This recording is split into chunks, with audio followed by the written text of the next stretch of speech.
His activities take in not only research and teaching, but also film curation, policymaking, and institution building. He's also, he's in particular curated widely for film festivals and cinematheques, and his curatorial work includes groundbreaking retrospectives on the work of the great anti-colonialist French filmmaker René Vauthier, as well as a retrospective and symposium on the Mauritanian filmmaker Med Hondo, who we'll be looking at tonight, along with Aboubakar. He is currently at work on two manuscripts. Firstly, A History of the Documentary in Africa, and secondly, The Indocile Image, the Cinema of Med Hondo. But tonight, our focus will be on Med Hondo's film, 1979 film, West Indies. So please join me in welcoming up to the lectern, Aboubakar Sanogo.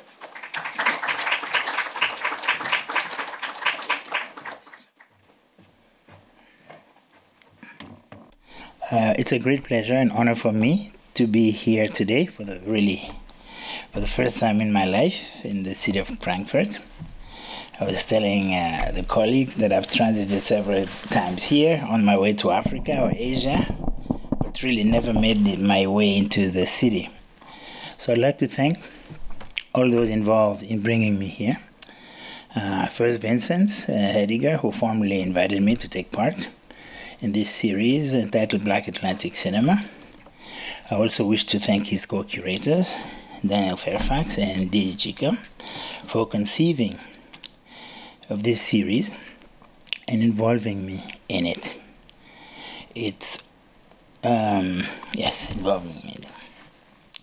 The title of my paper has changed since I submitted my blurb to Vincent a few months ago. Now it's called Med Hondo's Cine-Atlantic Thought in West Indies, to have a more direct conversation with the series theme.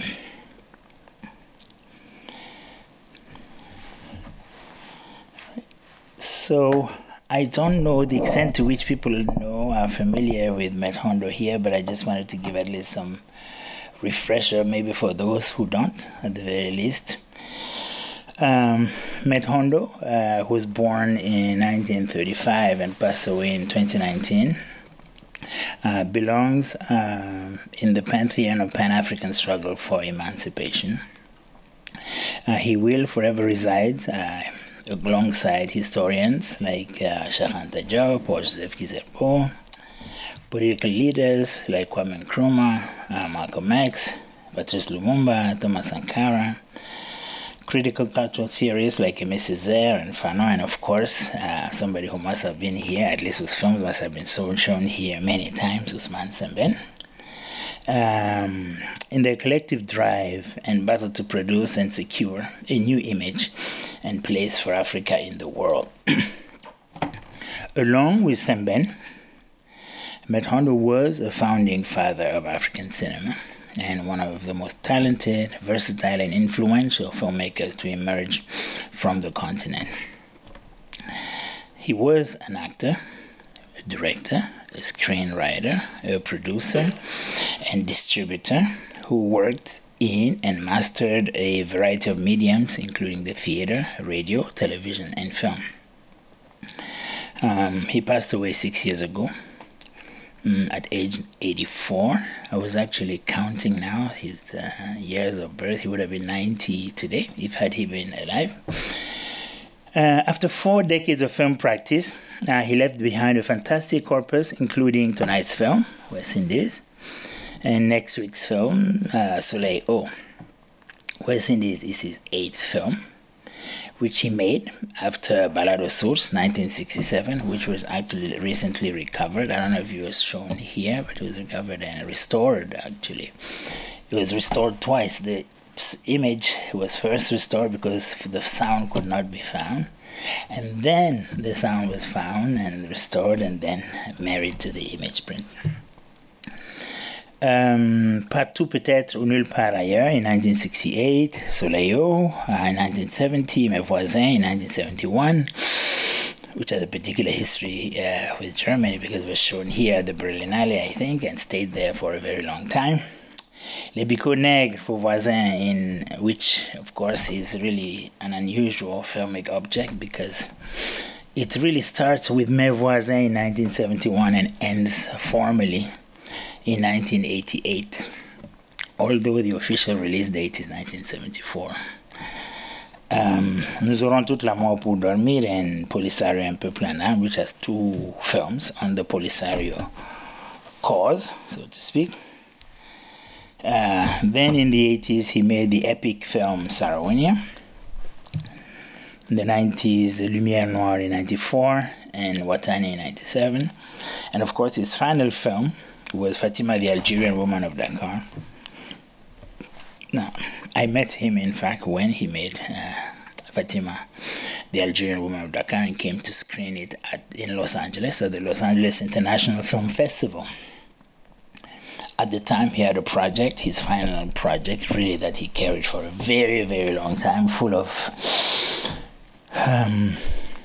heartaches, really,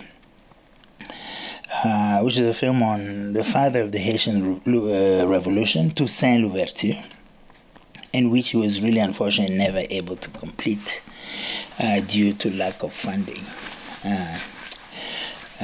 In fact, it seemed that because he was really battling for his, battling cancer, that it was after, really, upon hearing news that some putative or potential fund might come through for Toussaint, that he decided that that funding would no longer come through, that he basically decided to shut himself down. And that was the beginning, unfortunately, of the end. Of course, he had many other equally urgent projects that he was never able to direct, including one on Malcolm X, one on Frantz Fanon, one on Che Guevara, one on the general history of Africa, etc. That's a whole other topic. Now, Med Hondo's Cine-Atlantic thought. One could argue that the question of consciousness is one of the single most important threads through the life and work of Med Hondo. It was an important marker of his birth and living conditions. It had a formative role in his sense of subjectivity, and indeed of the form's emphasis of his outlook on life on Earth and the myriad ways in which he thought to represent them in the moving image. So when I think of consciousness, at least, I think of it as a sense of awareness of one's own being, an ability to account for one's position in the universe in relation to one's fellow human beings, an awareness of selfhood, of alterity, of the guidance of one's action in the present, and indeed one's ability to project oneself into the future. So consciousness is therefore in many ways a mode of subjectivation, one in which the sense of being for self, in the larger sense, not in the navel-gazing self sense, but rather the self has an extension of one's community, of birth or of choice, as a mode of being in this world. Of course, the question of unitary selfhood is a fraught one in general, and of course, in particular, when it comes to Africans on the continent and in the diaspora, because it's written over it are complex, contradictory, multiple force fields, over determining conceptions or modalities of selfhood. For continental Africans, so I'm generalizing here, even in relation to the history of the Black Atlantic, there may be said to be, instead of a double consciousness, multiple consciousnesses. I mean, one could think of our own ethnic consciousness, if you think of Yoruba identity, Zulu, Bamana, etc. Think of our various national consciousnesses, your Ghanaian, Nigerian, Burkinabe, Somali, etc. Our religious consciousness, continental consciousness, and of course, the further along we go, Pan-African consciousness and international consciousness, among other things. For Med Hondo, for instance, one of the primary, in fact, familial forms of consciousness and identification might center less, in fact, on the Atlantic, but actually more on the Sahara, if you will. In other words, the trans-Saharan slave trade, also known as the Arab slave trade. As we think of the Black Atlantic, we also have to think about that one as well, certainly as far as he is concerned. So, biofamiliarly, so to speak, he may be said, at least in terms of his immediate family circle, to be partly outside of the zone of consciousness that we are referring to here. In other words, this notion of Black Atlantic seems, at least for him and many other people, insufficiently capacious in its ability to capture the various historical strata that run through the continent and the diaspora. Now, this question, of course, whether or not the potential of unify or at least reconcile consciousness, or selves consciousnesses, so to speak, is partly also a dimension of the founding acts of the cinematic work of Med Hondo. When you think about it, his very first film, Balade Source, that I was referring to just now, a journey to the sources, or you can even say, or flaneuring through the sources, if you want to call it so, is an attempt to reconcile his own Black African and Arab consciousnesses and heritages. So in the film, you see him leave Paris and cross the Mediterranean through the Sahara to return home to precisely take stock of the various dimensions of his identity. He is therefore enacting, if you will, or trying to come to terms with multiple selves to reconcile, if not at the very least, account for potential tensions between them. The Arab heritage, Black heritage, the Senegalese heritage, the Moroccan, the Mauritanian, the Algerian, etc., because he always said that he refuses to be confined to only one nationality when we think of him as a Mauritanian, for example.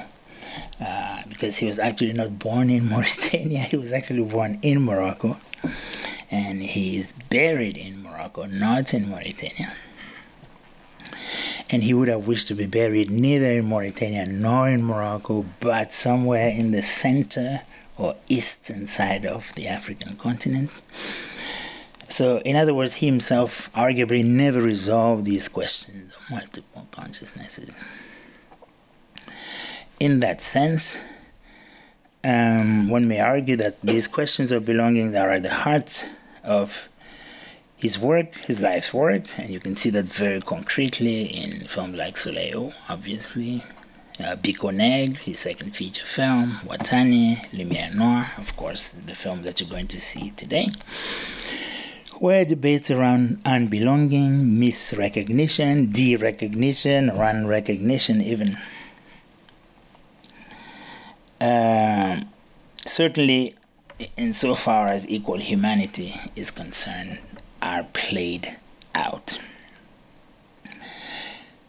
What we have instead is reified humanity, instrumentalized humanity, dehumanization as central preoccupation of the work.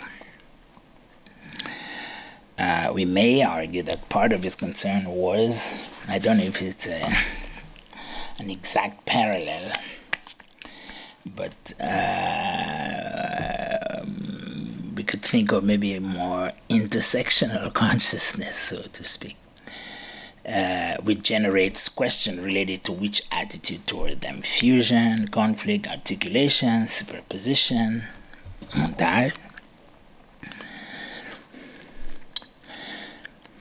Of course, an inseparable understanding of Hondo's position on the question of consciousness, indeed critical consciousness, is of course the notion also that he brings not solely from the Pan-African heritage, but also from the Marxist heritage, according to which basically social existence is defined also by social technologies of dominance, such as politics, geopolitics, economics, which are structuring elements that impinge on the clarity or lack thereof of consciousness. This is definitely made abundantly clear in the film that you're going to see. And here, in many ways, class consciousness as well as a racial historical consciousness, part of his own machinery or apparatus for the reclamation project at work in the film.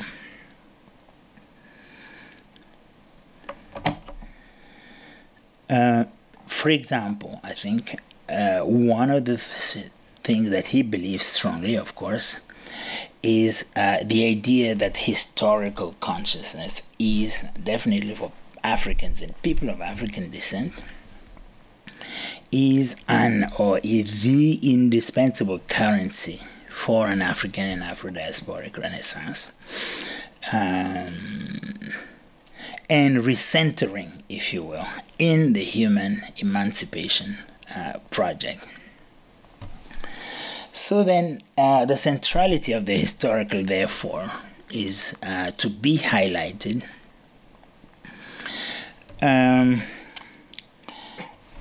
because his cinema revolves around what we can call pedagogies of consciousnesses articulated in a sort of tripodic structure involving, on the one hand, the representation and understanding of historical processes. That's important.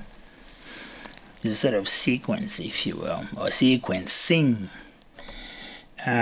from first the representation and understanding of historical processes, second the subsequent emergence of historical consciousness, and the quasi-necessary rise of new subjectivities through the re-emergence of demiurgic forces of contestation, of revolt, of revolution, and transformation. So first, the question of the understanding of and the representation of historical processes. For Med Hondo, this is arguably one of the ultimate functions of the moving image, to explicate how history operates, how history has a bearing on the present, to make visible and legible the forces that stand in the way of human emancipation and indeed subjectivation.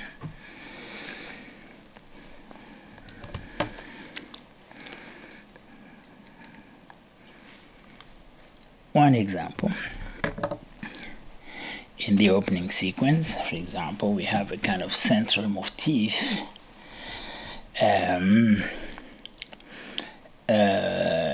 which establishes a sense of continuity between present and past.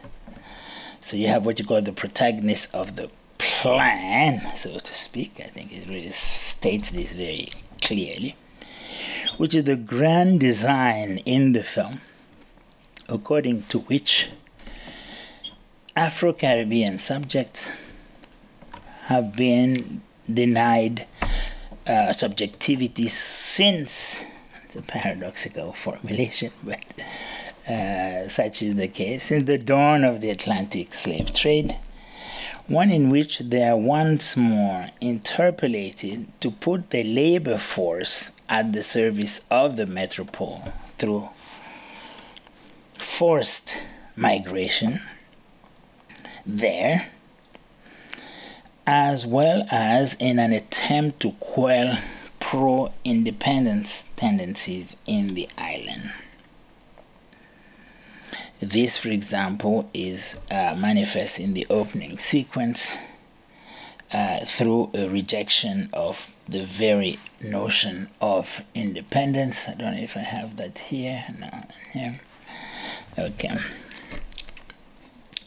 Moreover, This sequence also illustrates Med Hondo's deployment of condensation, one in which an image condenses hundreds of pages and years of political, ideological, historiographic discourse on the structural and structured modes of constituting the Afro-diasporic subject in dominance, as Stuart Hall would say, or constituting them in being for otherness.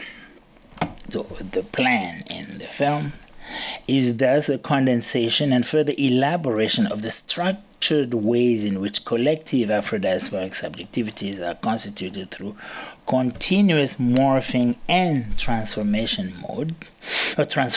modes of dominance across time and space. It is in many ways an interesting illustration of the Foucauldian philosophical historiographic insight, according to which a temporal change of a regime of ordering the real, the world, the historical real as it were, does not necessarily entail an epistemological transformation of the said regime. Instead, he seems to argue, so Med Hondo seems to argue, a sense of the epistemologically transhistorical must be centered when one attempts to account for the historical and contemporary relationship between African and Afro-diasporic subjects and regimes of Euro-American dominance. In some ways, this opening and recurring tableau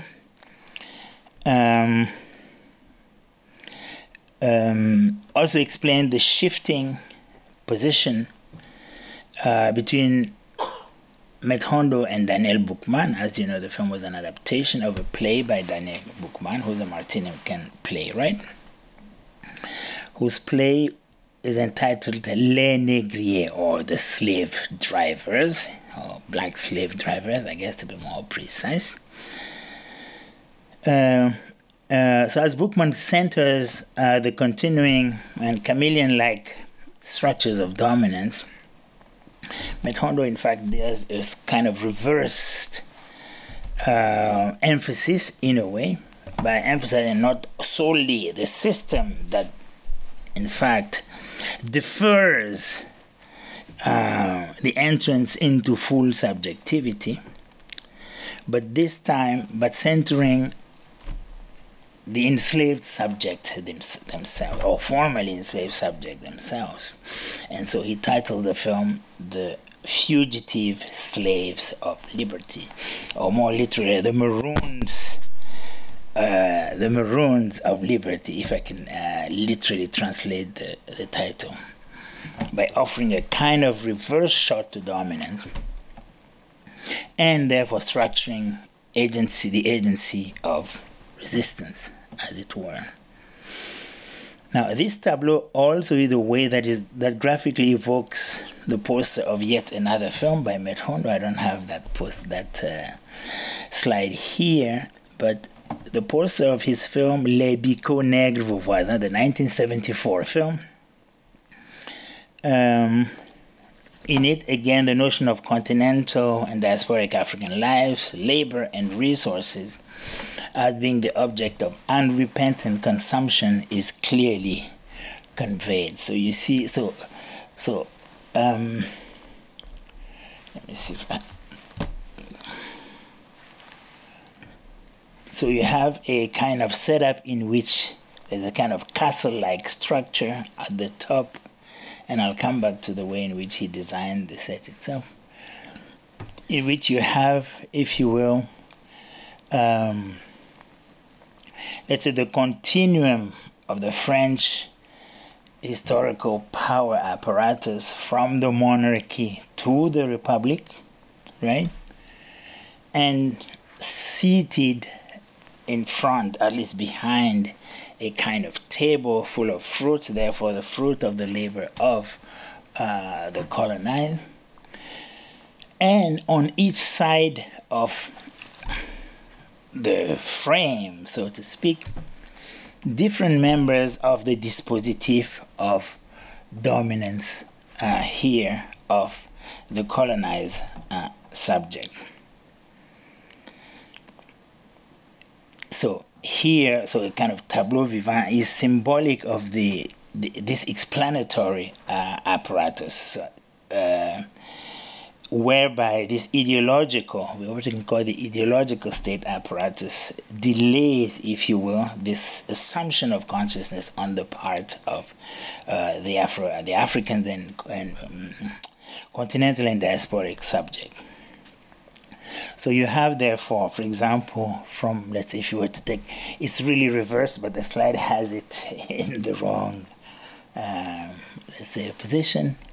So elements of that dispositif, so to speak, here. So you have, for example, so the power, political power itself, assumed by the king or the president or that the represented, therefore, with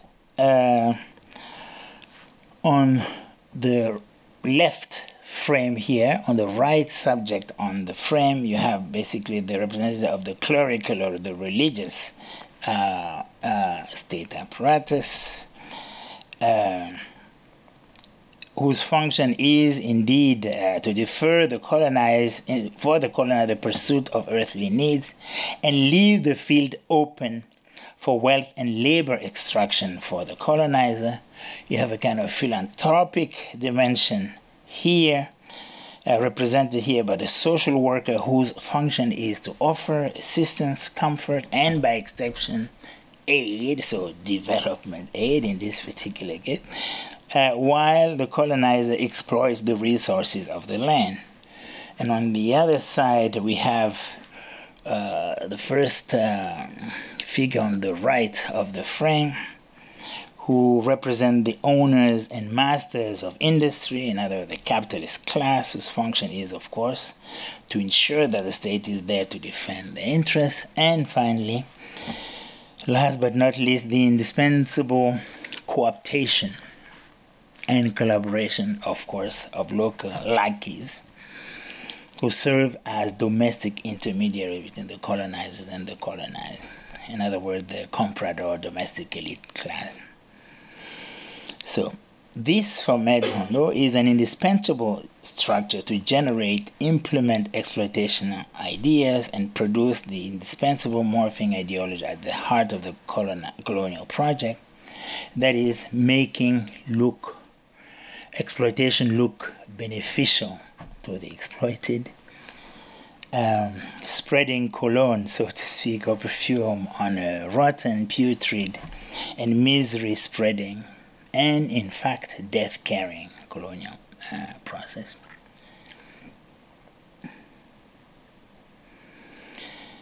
In the following shot, I don't have these here, but imagine it, because then when you see it, it will really impress you accordingly. He performs one of the most beautiful long takes that I have seen, illustrating, in fact, a geopolitical aesthetics, translating a kind of Cine-Analytics of the Black Atlantic. So imagine. He starts the shot on an abandoned Citroën factory. I don't know if you know Citroën. It's one of the jewels of French automobile industry. So we start the shot on an abandoned Citroën factory, who, of course, whose very conditions of possibility lies in the Industrial Revolution, right? So within the same shot, you have the camera that moves through a darkly lit space, symbolizing not only the black bodies of enslaved Africans, but the morally unconscionable design behind the capture of the liberty and the extraction of their labor in order to give birth to the said Industrial Revolution. So this is in one shot.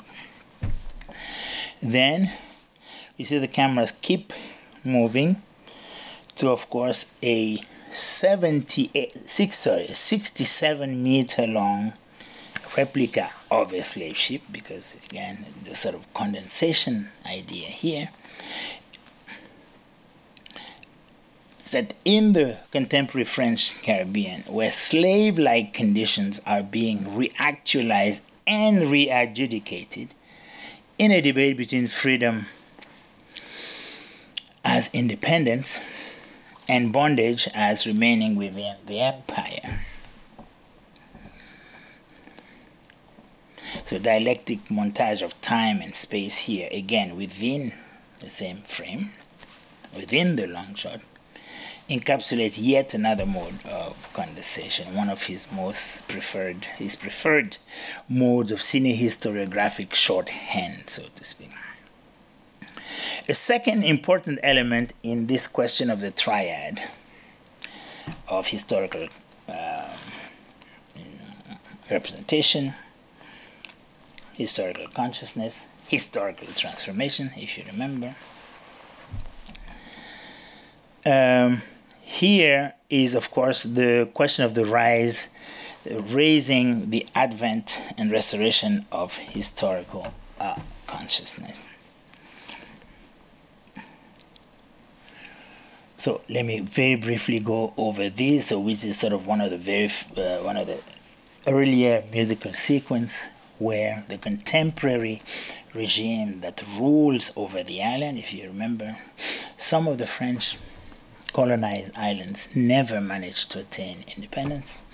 They still remain within the dominion of the French Republic. They are known as departments.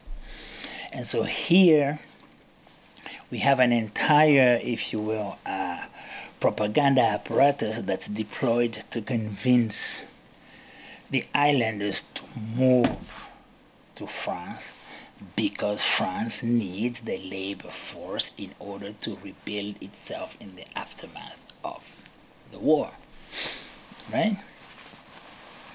So if yesterday we had the forced deployment of Africans from the continent to the Americas, again to extract their labor and build what we know as the Americas from the Arctic down to, I don't know, Argentina and beyond.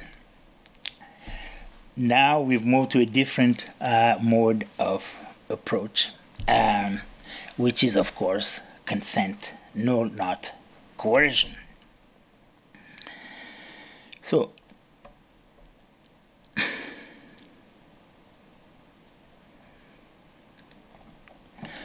here, therefore, and so I think I would just like to say a few words here, because part of this publicity apparatus is obviously fantastic, because there is, and I'll revisit that, the question of the spectacle, the question of the figures that are shown, if you will, and the ways in which he structures precisely, thinks cinematically. In other words, he speaks, he, let's say, articulates thought through the cinematic language in order to actualize precisely this problematic. So I'll skip this and come back to it.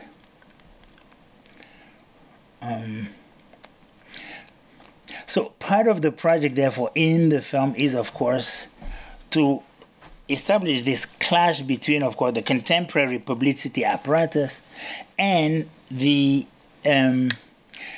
restaging of the actual, actually the formerly actually existing conditions of slavery, as it were. So the reason for staging this film on a boat is precisely to recall and reactivate this memory of the experience of slavery here, of course, having crossed the seas in by the millions, having been branded, having died and being dumped in the ocean. Again, the Atlantic was once the biggest cemetery of Africans.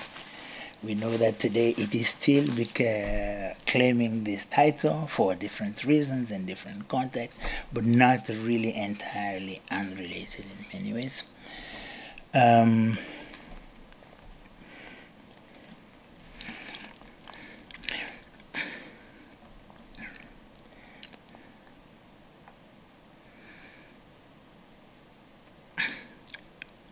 So in bringing back, therefore, this element, the historical element, there is a call, a conjuring, as it were, of the restoration of historical consciousness, right?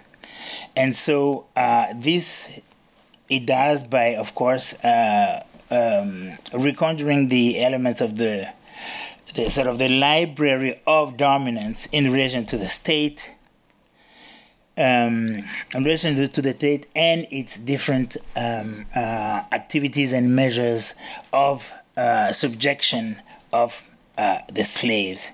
So third step, once this is done, a third element is, of course, at least is hoped, and is definitely figured in the film, is the reemergence of the demiurgic forces of contestation, of revolt, of revolution, and in view of transformation. So we see in the beginning of the film a complete lack, at least, of a consciousness of the historical past, where the contemporary Caribbean subject adhere in many ways, or it's said to adhere to the colonial project of alienation of dominance through the representation of the enslavement experience. There is a call for a reactivation of the memory of suffering, as it were. And in the third instance, it is hoped that this recall will lead to the reemergence of the magic forces for transformation. So, having disentangled the overdetermination of this situation, seen and shown it to be as multiply political, Med Hondo sees the resurrection, reactivation, and vivification of creative forces for which the condition of the historical presence become intolerable and require actions toward the advent of the new, the unprecedented, and therefore new horizons. We see that again somewhere toward the end of the film, where the reclaiming of the archive of resistance here, keeping in mind that throughout the film there are, of course, even in these most abject conditions, there's always keepers of the memory of the struggle, of the resistance. Like such a figure whom you will see both in the times of slavery and in contemporary times, who in fact exist almost transhistorically in order to keep, if you will, a certain critical conscience in relation to the present, as it were. Now, in addition to the film, of course, we have to keep in mind that even Med Hondo's coming into this world of the Black Atlantic, so to speak, in terms of embracing it at the realm in which he would exercise his filmic practice and vision, as it were, was in some ways also born from that immediate environment. For example, we know that following his training as an actor with Françoise Rosé and his early roles in the theater, he would join, for example, one of the very first black theater acting groups called Negriers. So it's an acting company which featured both African and Afro-Caribbean actors. So among the continental Africans, you would have people like that some of you may know, with if you sort of know a little bit of African film history, because many of these actors became, like him, film directors. People like, or film actors, people like Aboubakar Sanogo, who's a filmmaker from Senegal. Timité Bassouri, a filmmaker from Côte d'Ivoire. Dutasek and Bachir Touré, who were, of course, actors from Senegal, but also some of the Afro-Caribbean founding members, who included Robert Sol, Sarah Maldoror, whom some of you probably would know, Theo Legitimus, and others. So, Med Hondo, for example, immediately cast Liensol in the lead role of Soleil and in West Indies. who played his alter ego. Figures like Theo Legitimus, Raphael Lissa, and others appeared on all of many of Med Hondos, whether or not they have treat as the subject matter the Caribbean or the lives of Afro-Caribbean subjects. So in some ways, in his practice as an actor, he was in a way codependent, really, with Afro-Caribbean actors. Likewise, he adapted and, of course, acted in plays by Afro-diasporic playwrights like Mrs. Zer, Amir Baraka. He was, for example, while acting in Baraka's play, The Dutchman, that he first met Jean-Luc Godard, who put him in a film called Masculin Féminin. And so his artistic identity is arguably inseparable from an Atlantic artistic ecology, from the theater through music, through the cinema.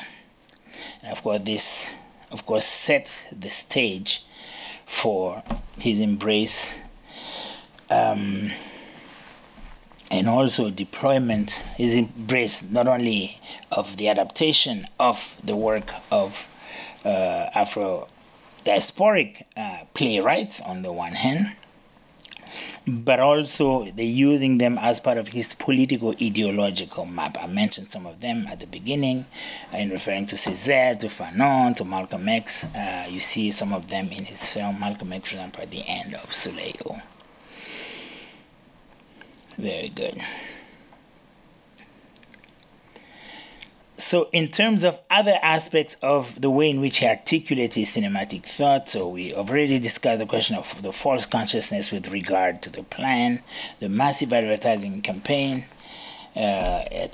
with, in fact, among other things, I have to go back, some of these subjects who claim to have succeeded in the metropole, so an opera singer, a boxer, a writer who, in fact, for those of you who teach film studies, I think one of the best introductions to the auteur in cinema, I think, could be played by this figure who really embodies in his own self-description the idea of the camera pen, as it were.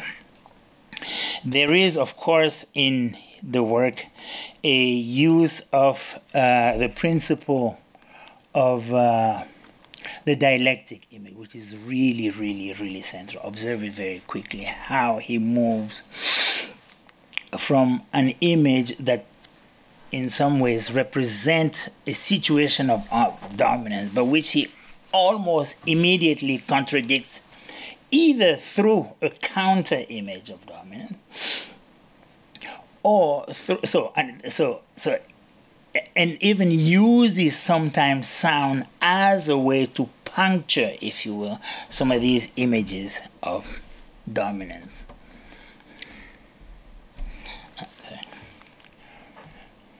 So here, for example, we pass from images of submission, so thesis, countered by images of resistance. So you have this ballet of form of slaves, so enslaved Africans who perform with their machetes, if you will, the gestures of resistance against their enslavement, as it were. You have also moments in which we have a kind of co-presence within the same image of the present and the past, which is often referred to as a crystal image here, without the benefit of, if you will, a traditional cut in the sense of montage, for example, of editing.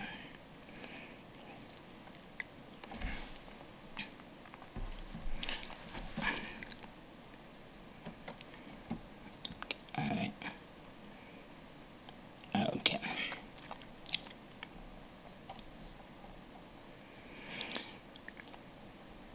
Okay.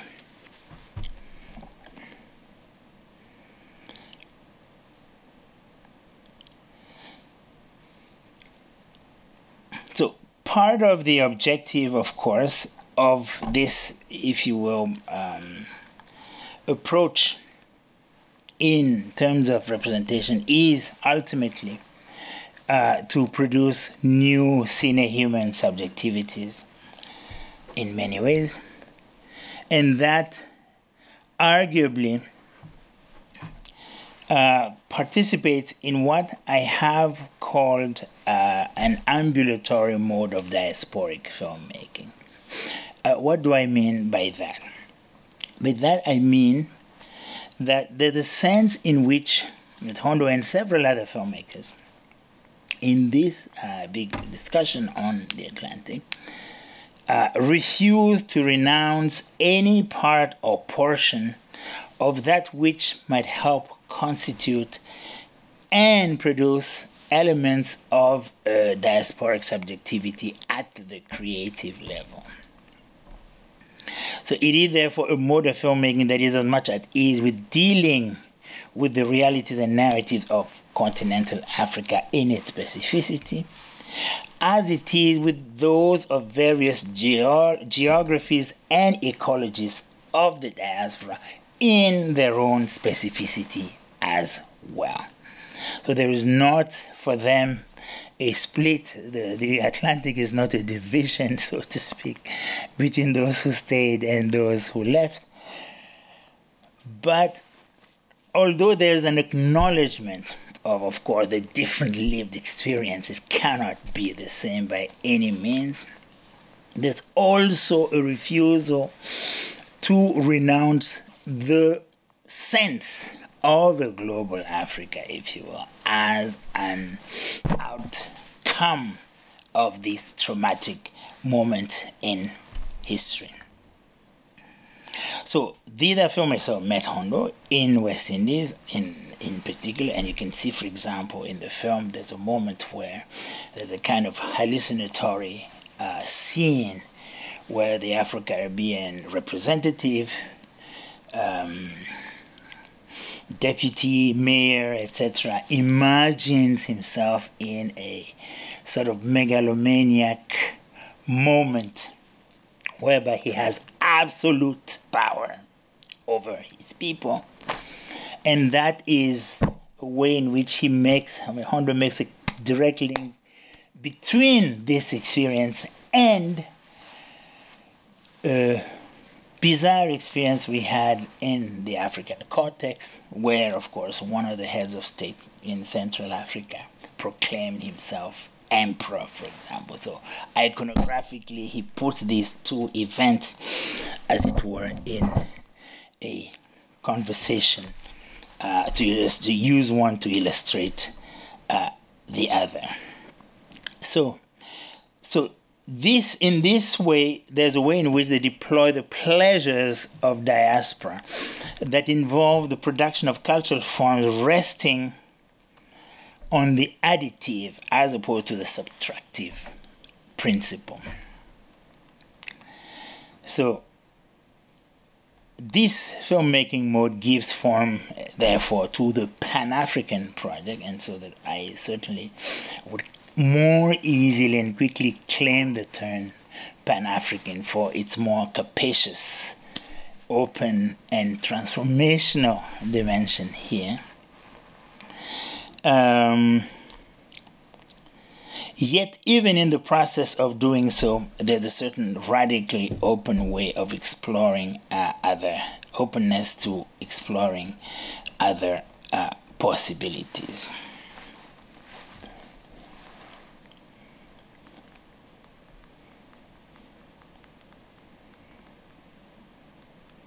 And of course, here at the end, we see the way in which he illustrates precisely this recovery of Pan-African consciousness and a call for going beyond.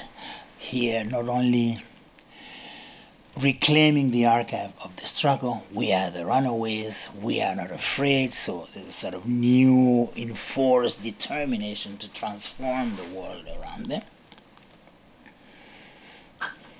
The invitation of a kind of pan-Caribbean and pan-African identity here.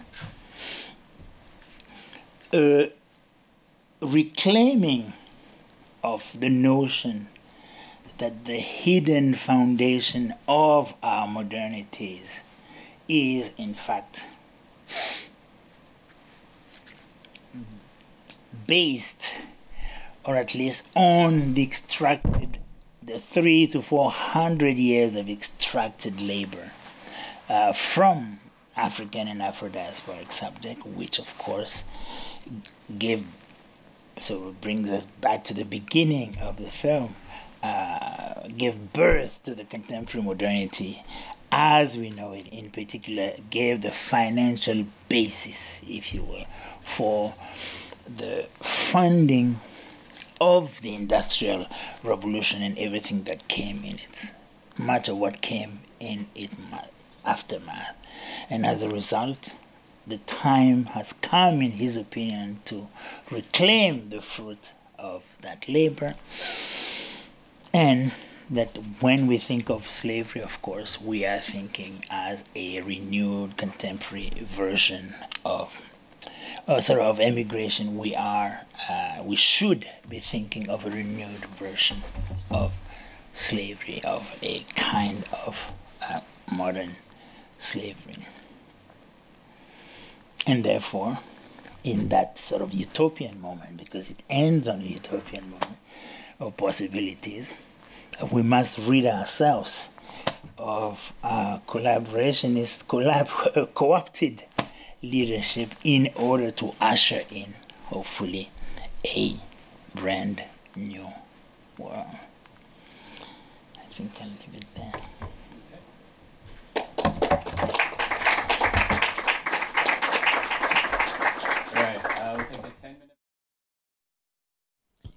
All right. Maybe we wanted to just kick off discussion with a couple of questions, and then we can throw out to the audience for your own responses or questions you might have for Aboubakar.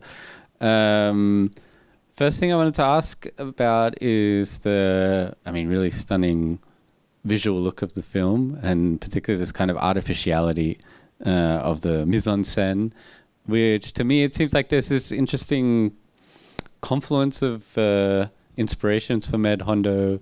On the one hand, there seems to be this kind of like Brecht-inspired aesthetic, but on the other hand, there also seems to be a real influence of kind of the Hollywood musical, let's say. I was wondering if you could speak about that. There's two like influences on Med Hondo, at least for me, speculating like that this is kind of a, his source of inspiration for developing a very unique film aesthetic like this. Well, I think your hunch is spot on in many ways, because of course Med Hondo finds himself in, let's say, multiple traditions, at the crossroads of multiple traditions. Keep in mind that he earned a living as a dubber for Hollywood films. So he was a huge consumer of Hollywood films. Whether he liked it or not, he had to really watch them, and watch them seriously, frame by frame, so that the dubbing could be absolutely precise. So the result of this, let's say, confrontation with the Hollywood system, I think instilled in him a certain predilection for the spectacle. And so you see that in several of his films, basically after his first film, you can see that some of the, both this one and Sarawonia, partake in the spectacle. One, the musical, the other, the war film or the Western type. You can see that they are shot in scope, like film stock. So you have that on the one hand. There is also both the theatrical and political tradition that he comes out of. Obviously, being a man of the theater, he was confronted with the work of Brecht, both the theories and the plays of Brecht. In fact, the last play he acted in before collapsing on stage, after which it was discovered that he was suffering from cancer, was in fact a Brecht play called The Good Woman of Sichuan, I think it is. Yes. So there's this double, let's say, tension that he manages to merge, as it were, that partakes in these. So on the one hand, I wouldn't say the temptation, but the adherence to a certain form of political cinema, which had a suspicious relationship to spectacle, because spectacle was supposed to be, the bad object in many ways, which had an investment on, if you will, a containment of emotion, and therefore on a particular tradition of distanciation, as it were. So it is these two traditions that he tries to merge in this film by arguing essentially that there's no inherent ideological tenor of film form. In other words, we could use any film form that exists, but orient it toward one's political, ideological project as we wish. So that if the Western could be considered reactionary, if the musical could be particularly considered escapist, he is trying to demonstrate that you can actually use the frame of the Western and produce a completely emancipatory film, offer a completely emancipatory project in the process. I think this is what we have here. So it's a kind of almost a debate also with elements of the third cinema tradition, as it were, which finds itself, if you will, in between these two poles of discussion in terms of what kind of cinema to liberate the people. If you recall, one of the tenets was that the cinema of the spectacle was the cinema of escapism, Hollywood in particular, Bollywood, etc., etc., what they refer to as the first cinema. And so part of the response for him is, yes, I believe in the tenets of third cinema, of hunger, of the aesthetics of hunger even, because Soleil paradoxically belong to that aesthetics of hunger tradition.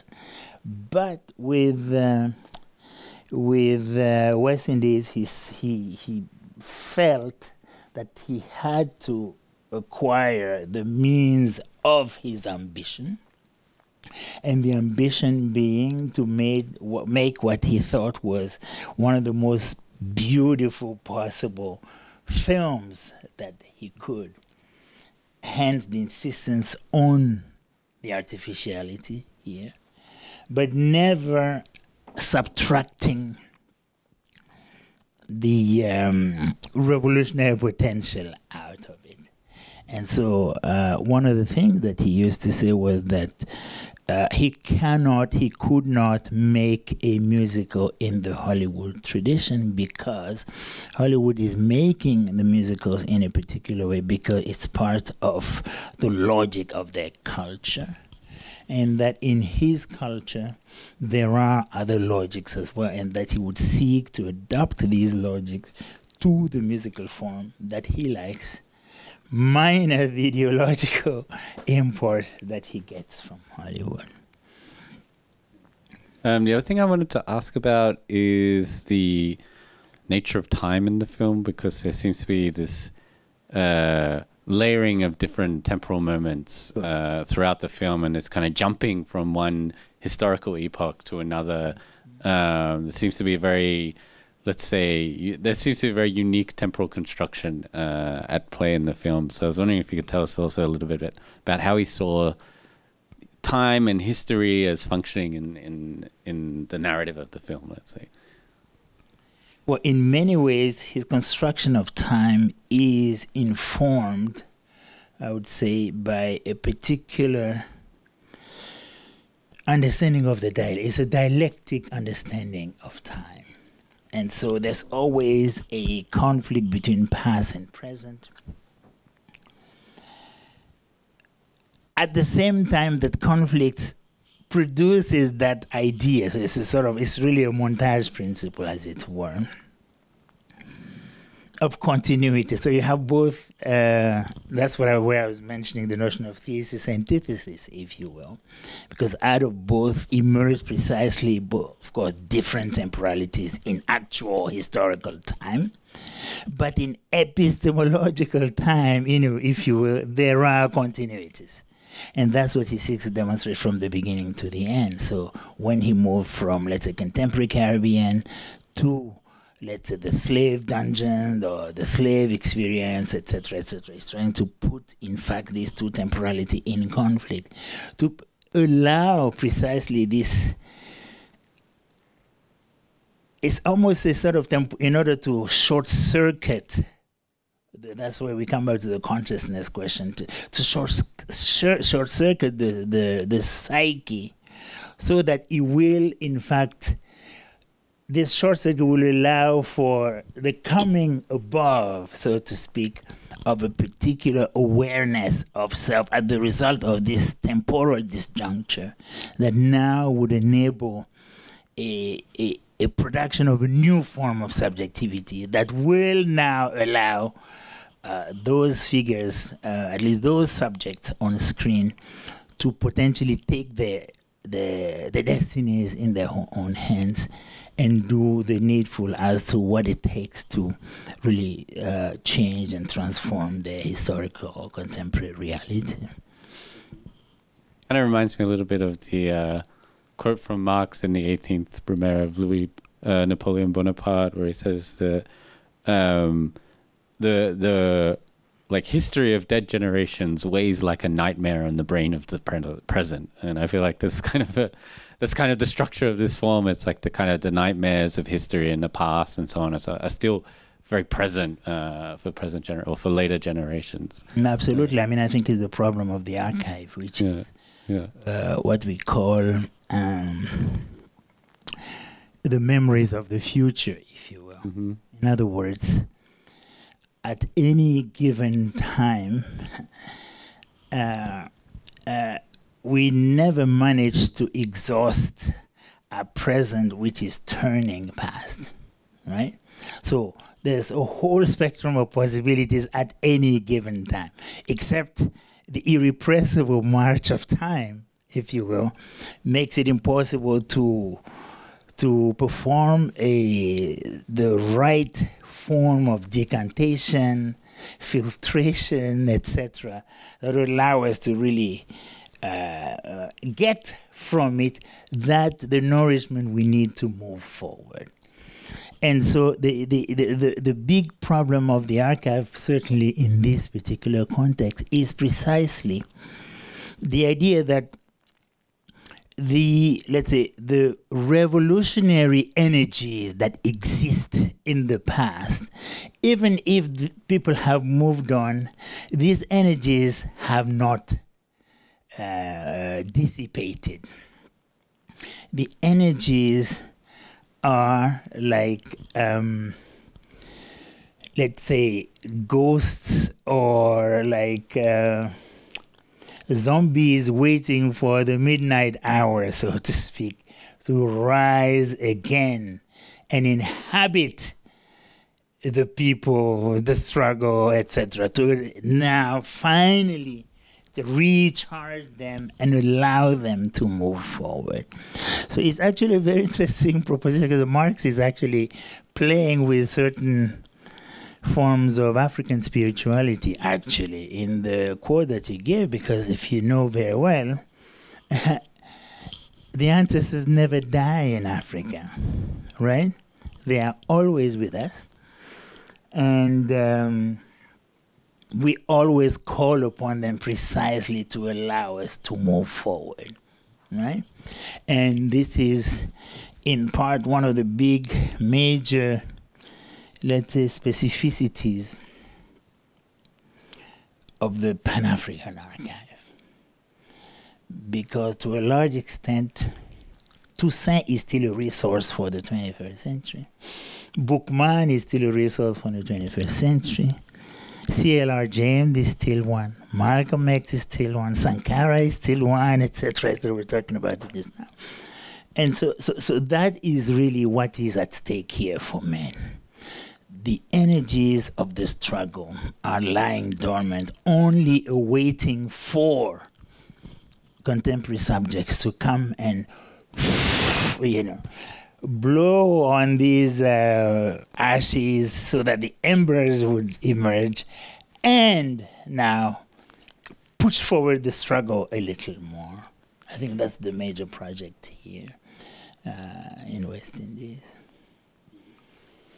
Questions from the audience? Yes, I'll run up the back here. Wow.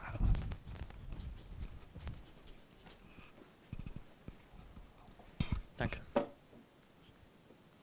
So this was my first ever Med Hondo film, and I have to admit it was a pure masterclass. So a political question. We know that in France there is some kind of tradition for the Communist Party, and we saw a communist rally here. So besides the industrial uprising in France after the Second World War, my question would be just, do we know anything about the relation of Hondo to the Communist Party, or the standpoint on communism? Thank you. Yes, we do, actually. We do. Well, Med Hondo was a... I don't know if he was a card-carrying member of the Communist Party, but he was really in the orbit of the Communist Project. No doubt about it. His archives are now located in the archives of the French Communist Party in Paris, if that is any indication. Second,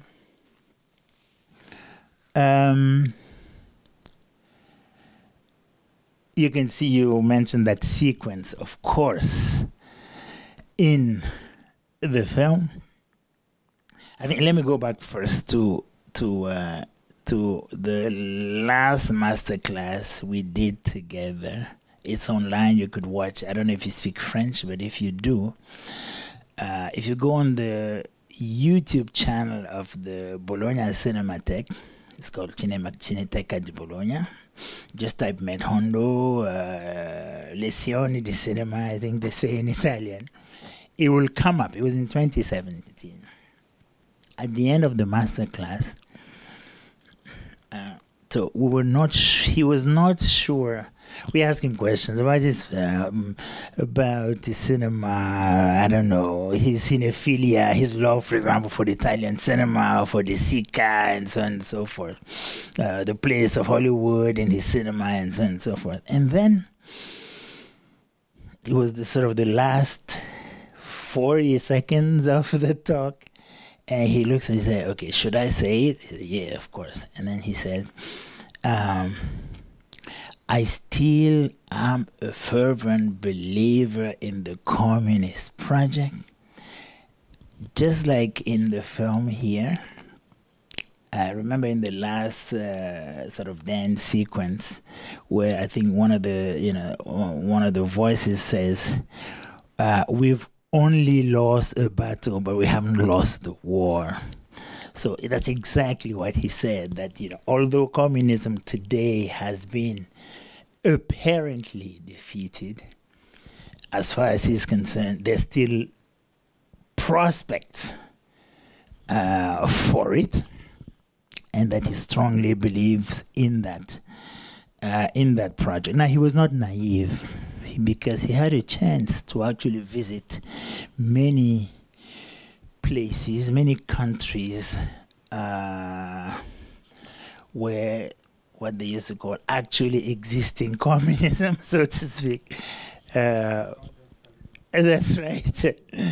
So either he went to the Soviet Union, at least 2 or 3 times, because West Indies, for example, was shown at the Tashkent Film Festival, I think he went another time to be on a jury at the Moscow Film Festival. So he saw communism up close.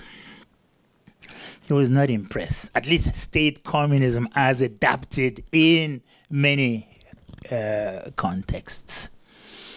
He went to Cuba as well. He was not particularly impressed. So the ideas of communism he still adhered to, but its implementation in various contexts, either in the Soviet or Cuba, left him open to questioning because he expected more. He thought he did not have to turn into a kind of closed system of authoritarianism, of dictatorship, that is not necessarily in the text of communism that he in fact adhered to. And he also saw, as you can see in the film, that within the context of France in particular, but we could argue probably of Europe more broadly, the question, there's always a fraught problem between the question of migration and the question of proletarian solidarity. For the European left, as far as he's concerned, you can see it in the film, although, of course, Lenin proclaimed this idea, and Marx himself, proletarians of the world unite, Lenin argued that proletarians, of course, of Europe should unite with proletarians from the colonized, in order to really create a sort of international that would fight capitalism in its multiple forms that existed. The colonial racial factor trumps the possibility of actual proletarian solidarity within the context of Europe. So we can see the contradictions here. Yes, we have to defend the migrants. Yes, we have to stand for them because they live in difficult situations, as long as they do not, through their labor, threaten our interests. So in other words, solidarity for the migrants goes as far as it does not impinge on the well-being of the European working class, of the metropolitan working class. And so the question of race, of colonialism, becomes a shield, a screen in light of this solidarity. And you'll see it next week as well in Soleil, because there's a small scene where that problem is also reactivated in many ways, and shows obviously again one more form of limitation of transracial, transcontinental, internationalist, so to speak, solidarity. Other questions from the audience? Yes. Yeah, good night. Thanks for the curators to choose that very awesome movie, and also for your introduction before the movie. It was very enlightening to see the scenes in the movie, and that was very helpful. Thanks for that. My question is, how was the reception of the movie in 1979 in the French-speaking Caribbean, and also in the so-called motherland in France? So can you tell us a little bit about that, and how you see the movie like nearly 50 years later in the current discussion, for example, with New Caledonia and so on? First, the question of the reception. The film was shown in the Caribbean, in Martinique, in Guadeloupe. Med said that he was not invited when the film was screened, at least initially, but that people really adhered to the film when they could see the experience. They could, of course, point to the kind of relationship between cause and effect, the causality problematic that Brecht precisely mentioned in terms of his approach to realism, that we have not we should not limit ourselves to showing the effects, but we have to go back to analyze the causes. And Med Hondo cinema is all about the causes. West Indies is all about the causes. Why? And even himself, you will hear his voice more than when he say, why? We can't find employment in the island. Why? Etc. One of the ways in which he punctures, as I was saying, the image in the film. So very well received in the Caribbean. Apparently, as a result of the screening of the film, I think it was in Martinique, apparently the audience, there was a sort of, because Martinique and Guadeloupe are still departments of France, so French radio also has an overseas, let's say an island outlet. And so they really in a group went together to one of those French radio extensions, so to speak, Caribbean extensions, and demanded that the radio interview Med Hondo because they really need to have a direct conversation with him. And he said they went with their machetes, just like in the film, and shook the studio and said, either you interview Med Hondo or we will really bring your station to the ground. Very literally. In France, it was, at least it has more or less let's say more decent distribution than some of his first films, because it was very hard for a film like Soleil, for example, in many ways.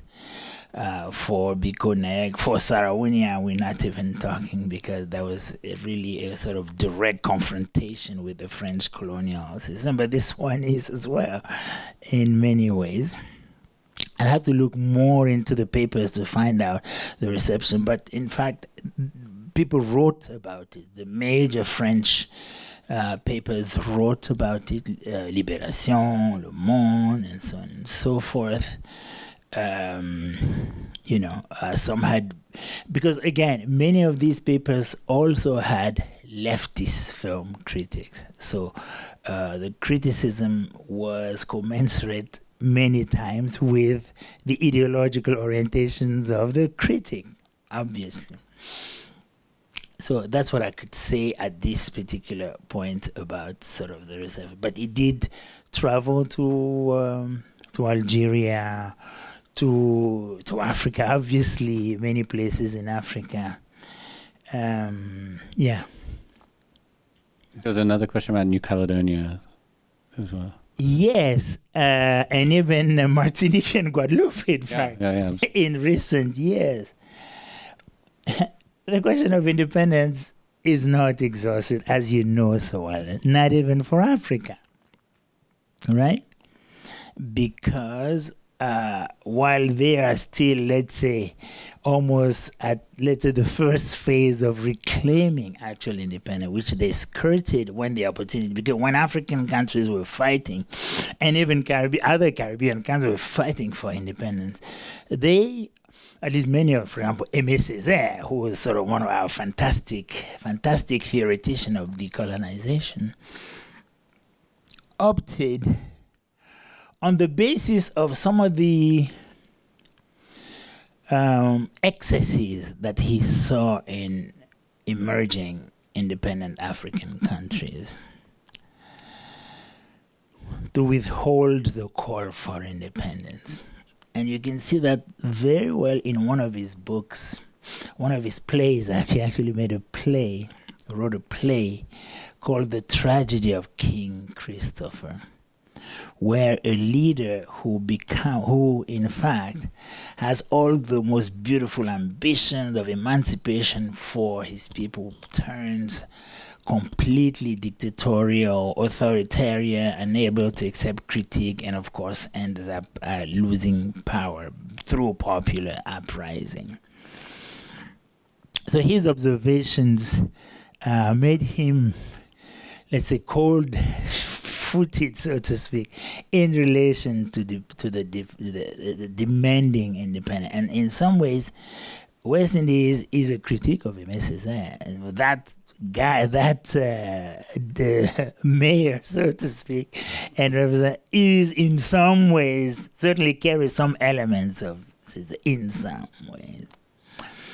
in some ways. But as I said, the question of independence has not been exhausted because the French state still behaves in New Caledonia, in the Caribbean, as it did during colonial times. And so it's obvious, certainly, if you were to ask me, the independence is the only way out as far as I'm concerned, at least a preferred way out as far as I'm concerned. Now, one would have to analyze the specific conditions, etc., etc. But, equally smaller islands have been independent now for 70 years, 60 years, etc. I don't know why they potentially could not. For Africa, of course, we still have a lot of struggle. The battle is not over by any stretch of the imagination. I have no control of our economies, of the political economies of our culture. You can see Med who struggled till the very last days of his life to make a film on a continent that could finance 1 billion films overnight. I used to play with one of my Nigerian friends in Los Angeles, sort of fantasizing that the Nigerian federal government, if they could just give us one oil well to solve the problems of African cinema. Nollywood would be fantastic, our auteurist cinema was fantastic, our militant cinema, everything we could create, we could change everything overnight. We'll have all the structure, the studio, the archives, everything will be solved overnight. So the critique again here of, let's say, comprador leadership, which we saw throughout in the figure of the black character, and of course the elite around him, the legalists and the assimilationists, in other words, the ruling classes, still remain a major stumbling block for the genuine, because they are there also, of course, yes, of their own volition, but in effect as agents, again, of the powers here, whether in Germany, and France, or in England, or in the US. The whole puppeteering that we saw in Le Plan is still obviously active across the African continent. Whether we like it or not, that is the case. And there are efforts, sometimes not always well inspired or well informed, but efforts nonetheless to actually wrestle that freedom, that emancipation, that economic liberty, because it's really one of the most important ways in which the West has kept Africa on its knees. He says, okay, you want flags? Here's your flag. You want government? Here they are. But economically, that remains our control and is not changing anytime soon. So, a couple of us were talking earlier about how many African currencies are still pegged to the euro. Yeah, including my country, the CFA franc. The CFA franc. The CFA franc, yeah. Which, the decisions about euro fiscal policy are made right here in Frankfurt in the European Central Bank. And the decisions made here then end up affecting millions and millions of people in Africa. Indeed. Not that they have any say in those decisions at all. We're in the belly of the beast. Yeah, and if we think about exploitation in the West Indies, I mean, look on Haiti. It's an unstable state, but however, the exploitation for bauxite from Canada is still going on. So we still live in the same time, and Europe is a wealthy continent protecting his farmers with the budget by 50%, I think. So it's the same story 50 years later on. Yeah. And forcing African countries, for example, to sign dreadful trade agreements that are unfavorable to them. So it's really almost, you can put the film, you can just change the character, the names of the character and the situation, just plunge these people into the economic realm, basically, and you'd have exactly, sort of, not exactly, but at least certainly a beautiful portrait of the contemporary status of the geopolitical relationship between Europe or the West, more the Pax Occidentalis, so to speak, which is not a Pax at all. Again, which is what the project of Med Hondo is here, to really push us to deconstruct what we consider as normative. In fact, the normative, in at least what is that which is accepted as normative, is in effect a way, let's say, the world upside down, in effect, right? And what he's trying to aspire to is the world downside up. And if you observe very well the structure, let's say the way in which he did the mise en scène of the power apparatus, from, let's say, the rulers, the elite, and the people at the very bottom, that is the, let's say, normative way in which power is structured, even here in Germany or in France, in Europe, across the world. What he is calling for, and you saw that at the end, is the world dance, when the people themselves are moving up, up, up, and up to really take over the power apparatus and hopefully changing for the better. Justin is kind of like a composite character of every post-independence leader who ended up... Sorry? Justin, yes. He's like a composite character of every post-independence leader who ended up betraying the interests of their own people. Absolutely. In favor of kind of colonialist continuity. In Burkina, in Nigeria, in Congo, and so on and so forth. Yes. Yeah. Maybe time for a last question before... Yeah, Sonia.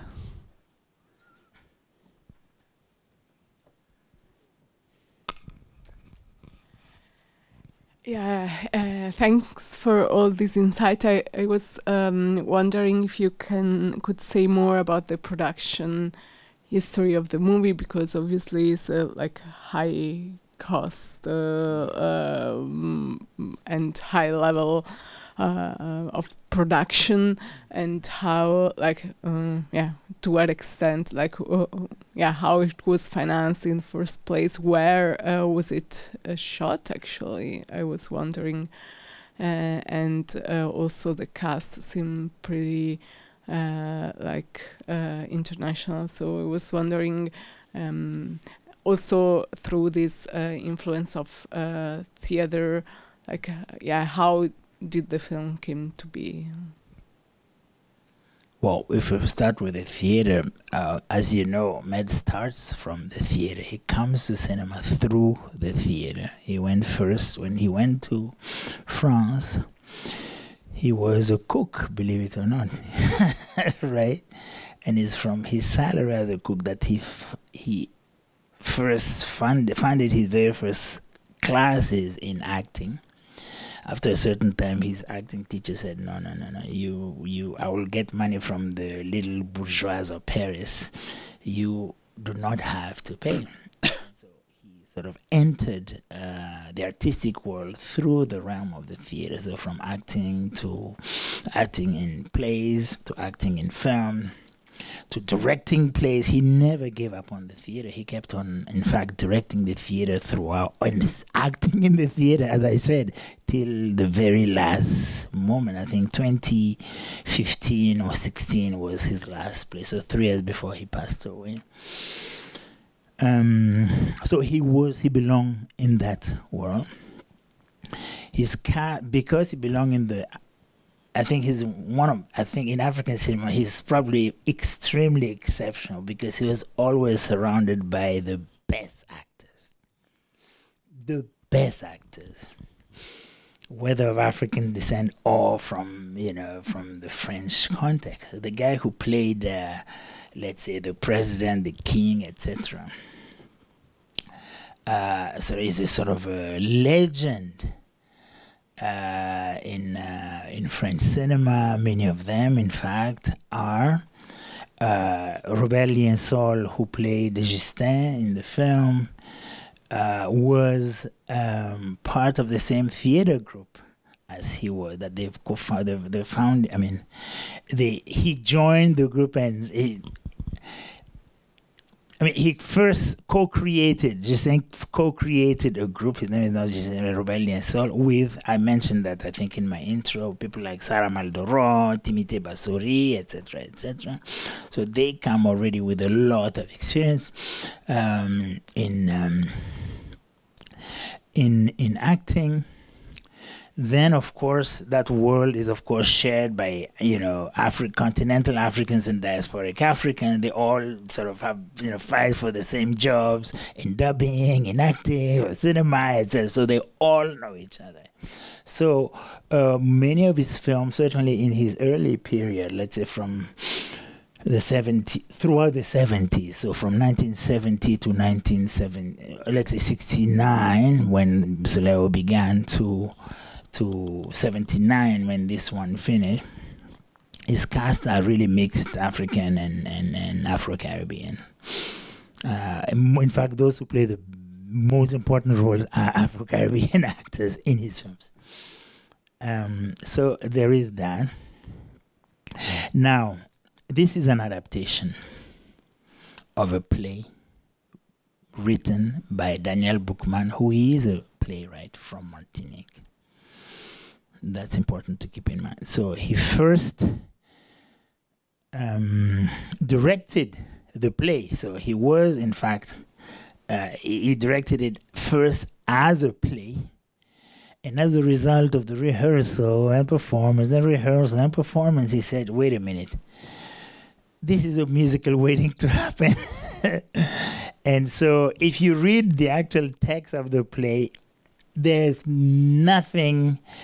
He kept many of the dialogues, but mostly the dialogues, but there's no musical part or choreography. There's no, it all came from his imagination, and he tweaked some of the dialogues. Some that were at the beginning ended up in the middle, some that were in the middle ended up at the beginning, etc. From in the play, the playwright starts with election. Right, when they say, Abote, you remember that scene? And see that here he doesn't. He starts, with sort of the setup, the plan, and then this documentary footage of the actual island, etc. And then comes back. So he completely transformed the original play. One thing that was important to him was the question of language, because it was also those days we unfortunately lost one of our biggest champion of African languages recently. I hope some of you knew the great Ngugi wa Thiong'o, who died a few weeks or maybe a month ago maximum, who was a big defender of African artists expressing themselves in African languages, in particular in literature. But of course, the fight in some ways, African cinema, by virtue of the existence of sound, was ahead of course, the literary people. So that, by 1961, for example, we had already films in African languages, before even Semben's Mandabi, for example. Now, in this particular case, the play is written in, let's say, standard French, literary French even. So both the parts for the French characters and the elite and for the people. Now, the part for the people, he decided that he had to have it translated in Creole. And I think he worked a lot with another brilliant writer who passed away called Maurice Condé, for the adaptation of the dialogues in Creole, which added tremendously. Because if you actually understand at least some, I don't really understand it that well, but the little of the music that I've heard since I was born from that part of the world, when I hear, the Creole is so much denser than the translation. The translation sort of robs the language of its extreme well. So that was something that was absolutely important for him.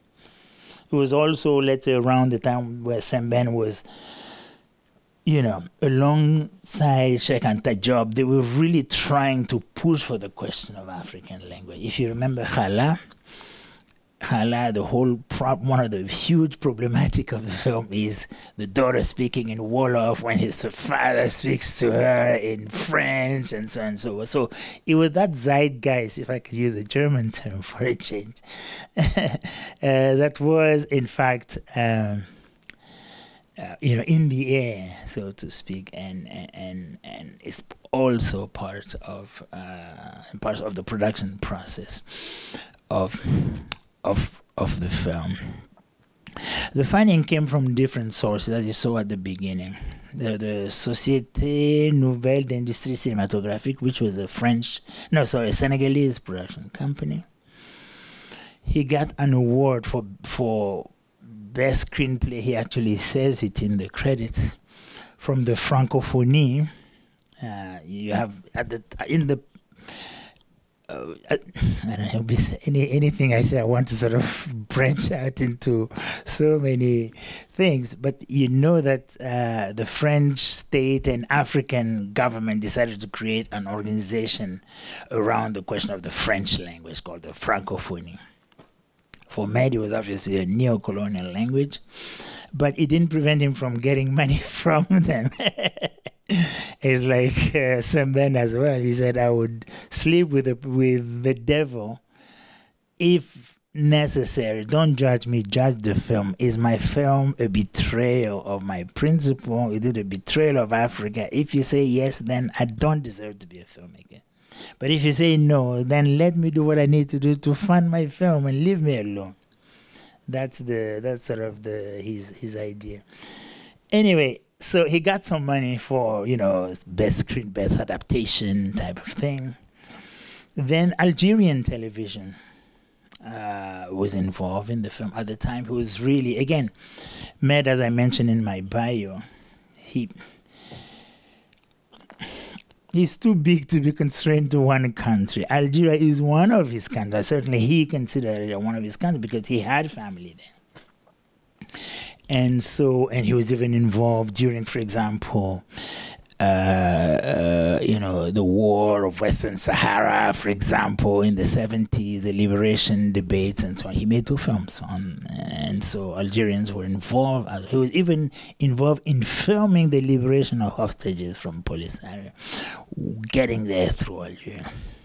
So he had very good relationship with the Algerian state, with even Wari Boumediene, because in the case of Wari Boumediene, I think it was Bikonek, the feature film he made before, fiction feature film that he made before this, which was shown in Algeria. And African embassies went to the president of Algeria, according to him, and asked him to really stop screening this film in Algeria. Because it was showing them in a bad light. If you look at Bikonek, which is going to be restored, by the way, very soon, so it's going to come hopefully in the next 2 years. there's a sequence where he imagined a kind of neo-colonial pact scene where the French sort of plot to design the way in which post-independent Africa is going to be. It is a masterful scene. Anyway, Algerian television contributed, and the Mauritanian Office du Cinéma also contributed. I think he may have gotten money also from the CNC in France, because he, by that time he had French nationality and therefore could qualify to get funding from there,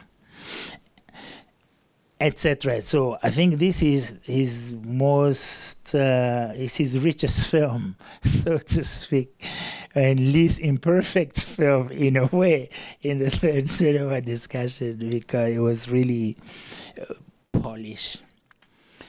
He said, even if I am making a film with $1, I want it to be as good as any living filmmaker anywhere on the planet.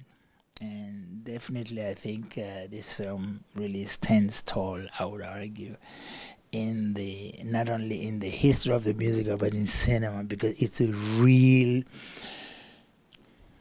aesthetic tour de force.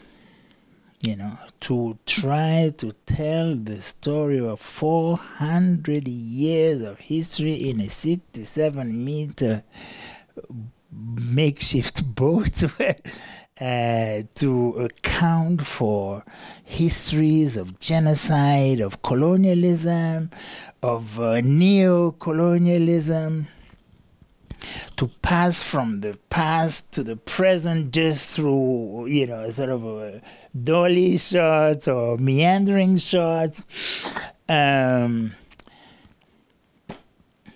stage different forms of power and different forms of temporality in a way that even goes beyond Eisenstein, because in the Battleship Potemkin it's really 2 levels, right?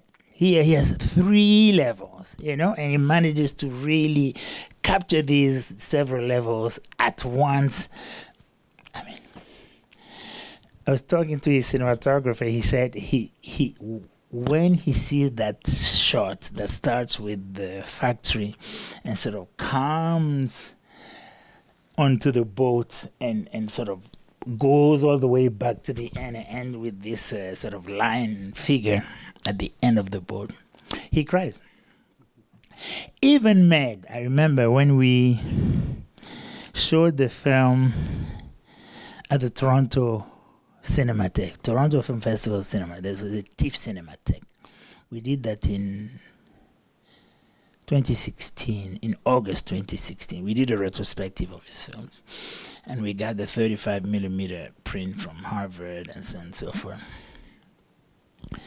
And so we're sitting like somewhere in the middle, watching the film. During the film, I could hear him literally sob. And at some point, he turns to me and he said, "Did I make this film?" I said, "Well, I don't know anybody else." So it certainly has to be you. Anyway, so these are some of the elements, if you will, that went into the product. Obviously, you had to recruit Afro-Caribbean actors in Paris, who were in Paris, etc. So you can tell that the talent is there, galore. Rehearse a lot, of course, prior to the shoot. Because of course first it was a play, don't forget, and then yeah, I mean the DP certainly tells me that when all the camera movements were really imagined by Med as well, so keep that in mind. It's not a DP who decides to, okay, I'm gonna go this way as opposed to that way, right?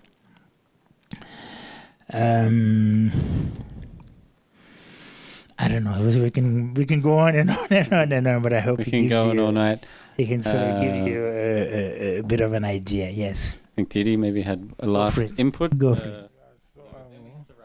Yeah. Of course, maybe in the spirit of the Black Atlantic. Yeah. So also, it seemed to me not one of the biggest shots coming up, Paul Giraud.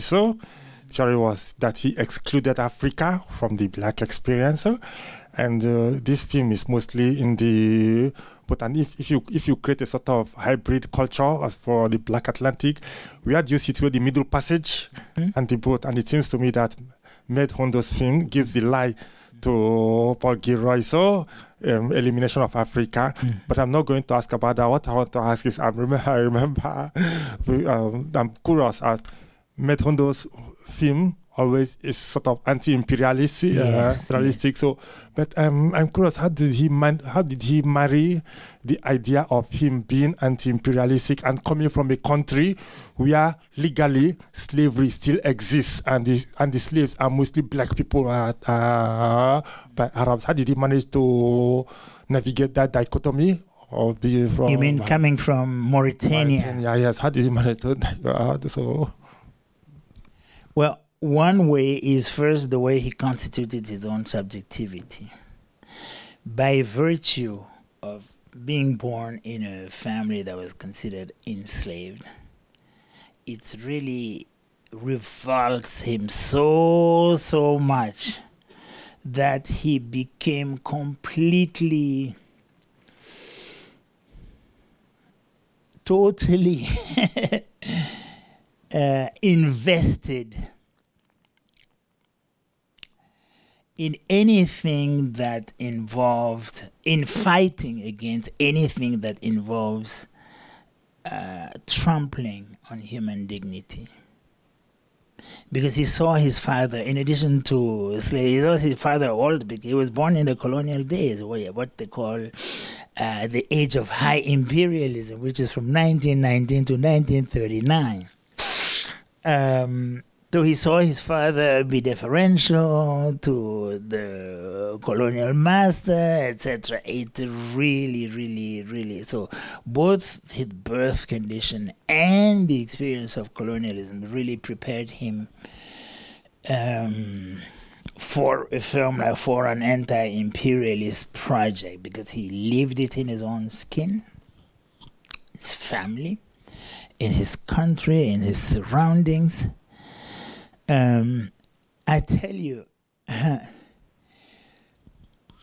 he also almost sort of embodied it so much into his personality. Med was the first person on this, the first African on this planet. When I walked close to him, I felt completely safe. I felt like nothing could happen to me. Right? Because he exuded that kind of energy. He was absolutely fearless. Inside the Frenchism, which is such a deeply ingrained culture of racism, you cannot even imagine. You cannot imagine. One example, to become a dubber, he had to, of course, audition and so on and so forth. Because he wanted to be a dubber for African American actors in Hollywood films primarily, but in the French context, one of the things he had to do was to also partly adopt the French accent, the French way of speaking French. Yet he comes from Africa. And so in Africa, we say, for example, le retard, if you say to be late. In French, they say le retard. So to cultivate the her sound, you cannot imagine the amount of violence it required. So he had to take a pencil and literally put it to sort of spread his mouth and rehearse. It's just way too violent for Africans. Just way too violent. To be able to earn just an honest living, an honest buck, So all this is part of the rage, if you will, where I say I'm a sort of a raging volcano sort of in the film. That I think he's talking about himself in the film, So all these combined created some, again, so it's really, so the anti-imperialism is a form of struggle against the hurting human dignity, as it were, because that's what imperialism is. Slavery is nothing but denying the humanity of humans.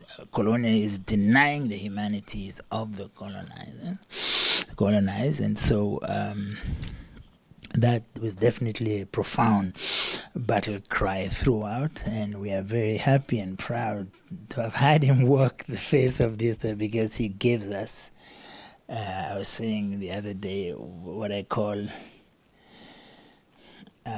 cine pills or cine vitamins of liberty, if you can call it so, as far as I'm concerned, at least. So I always come up recharged from his films. I really tear up often with this final sequence where there's sort of a dance sequence, where say we build the Americas, etc., etc. Maybe we could end on that note. Sure, absolutely. Inspiring note to end on. Absolutely. Well, thank you so much, Aboubakar, for the lecture and for the great discussion afterwards. It's my great pleasure. And for the choice of film, which was a really wonderful experience. And hopefully hopefully you've all come out energized, despite how late it is. And if you want to catch more Med Hondo films, we have the chance to do so very soon next week, where we can watch Soleil, an earlier film of Med Hondo, as Aboubakar also spoke about a little bit. And Awa Konate will be here next week to speak to us on that film. So do come along. And that will be the final installment of Black Atlantic Cinema, the series for 24-25.